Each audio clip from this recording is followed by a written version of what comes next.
Hello student, রীতি ক্লাসরুমে তোমাদের সবাইকে স্বাগত। আজকে তোমাদের সঙ্গে আলোচনা করব পঞ্চম শ্রেণীর দ্বিতীয় পর্যায়ক্রমিক মূল্যায়ন 2024 সালের রায়মার্টিন প্রশ্নবিচিত্রা থেকে পরিবেশ বিষয়ে মডেল কোশ্চেন নাম্বার যে 3 নম্বর সেটটি আছে, আজকে তারই সমাধান করে দেব। চলো আর দেরি না করে এবার দেখি। প্রথমেই আছে শূন্যস্থান পূরণ। একের এক দাগে আছে আয়ত্রী নদীর শহর হলো, উত্তর হবে বালুরঘাট।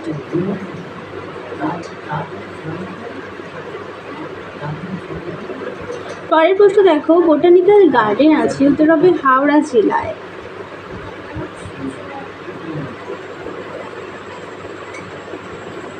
একের তিন দেখে আছে পাট চাষ ড্যাশ সময়ে করা হয়, উত্তর হবে বর্ষার সময়। একের চার দেখে বলেছে অযোধ্যা পাহাড় ড্যাশ জেলায় অবস্থিত, উত্তর হবে পুরুলিয়া জেলায়। এবার আছে ভূমির উচ্চতা মাপা হয় ড্যাশ থেকে, উত্তর হবে সমুদ্রপৃষ্ঠ থেকে।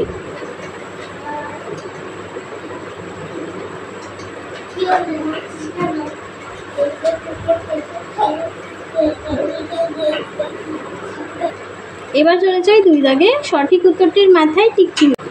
দুইয়ের এক দাগে আছে নদিয়া জেলার একটি অভয়ারণ্যের নাম, উত্তর হবে বেথুয়াঢরি। উত্তর হবে বেথুয়াঢরি। দুই দাগে আছে বঙ্গীয় সমভূমির দক্ষিণের বনটির নাম কি, উত্তর হবে সুন্দরবন। পরের প্রশ্ন, মহানন্দা নদীর উৎস, উত্তর হবে ডাউহেল। এরপর আছে সান্দাকফু পর্বতশৃঙ্গের উচ্চতা 3630 মিটার। পরের প্রশ্ন, ঘুম অবস্থিত, উত্তর হবে দার্জিলিং জেলায়। এবার চলে যাই তিন দাগে, বলেছে তিনের এক দাগে বলেছে চন্দ্রকেতুগড় কোথায় অবস্থিত, উত্তর 24 পরগনা জেলায়।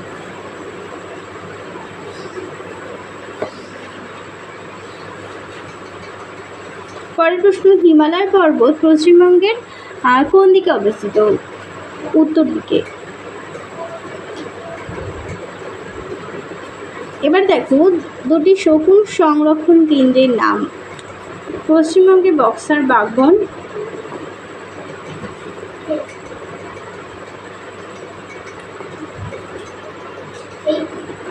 এটা হচ্ছে পশ্চিমবঙ্গে আছে, আর এটা অসমে আছে রানী। তিনের চার দাগে আছে উত্তরবঙ্গের কয়টি জেলা আছে, উত্তর হবে 8টি। এবার চলে যাই চার দাগে, বলেছে হরপ্পা সভ্যতা সম্পর্কে 4টি বাক্য লেখো। নদী তীরের পলিমাটি ছিল চাষাবাদের উপযোগী, আর হরপ্পা সভ্যতার নদী থেকে পানীয় জল পাওয়ার সুবিধা ছিল। চাষাবাদের প্রয়োজনীয় জল নদী থেকে সহজেই পাওয়া যেত। 3 নম্বরে লিখবে যে সেই সময় ইট তৈরি করা হতো, আর দেখো নদী থেকে মাছ পাওয়া যেত। এই পয়েন্টগুলো লিখে দেবে। 4-এর 2 দাগে আছে সাধারণতন্ত্র দিবস কেন পালন করা হয়।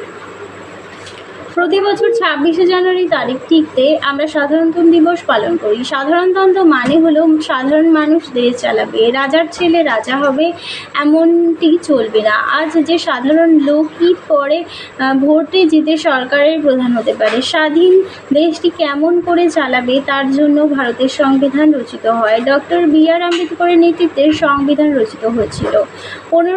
1950 সালে 26শে জানুয়ারি ভারতের সংবিধান কার্যকরী হয়। সেই থেকে 26শে জানুয়ারি 1950 সালে 26শে জানুয়ারি ভারতের সংবিধান কার্যকরী হয়। সেই থেকে 26শে জানুয়ারি ভারতের সাধারণতন্ত্র দিবস রূপে দেশের সর্বত্র মর্যাদার সঙ্গে পালিত হয়। তাহলে চলো তোমাদের 3 নম্বর মডেল সেটটির সমাধান করে দিলাম। তার আগে বলি, যদি চ্যানেলটিকে সাবস্ক্রাইব করে না থাকো তাহলে অবশ্যই সাবস্ক্রাইব করে পাশে থাকা বেল আইকন প্রেস করে রাখো, তাহলে সমস্ত ভিডিও নোটিফিকেশন তোমাদের কাছে পৌঁছে যাবে। আজকের মতো ভিডিওটা এখানেই শেষ করছি।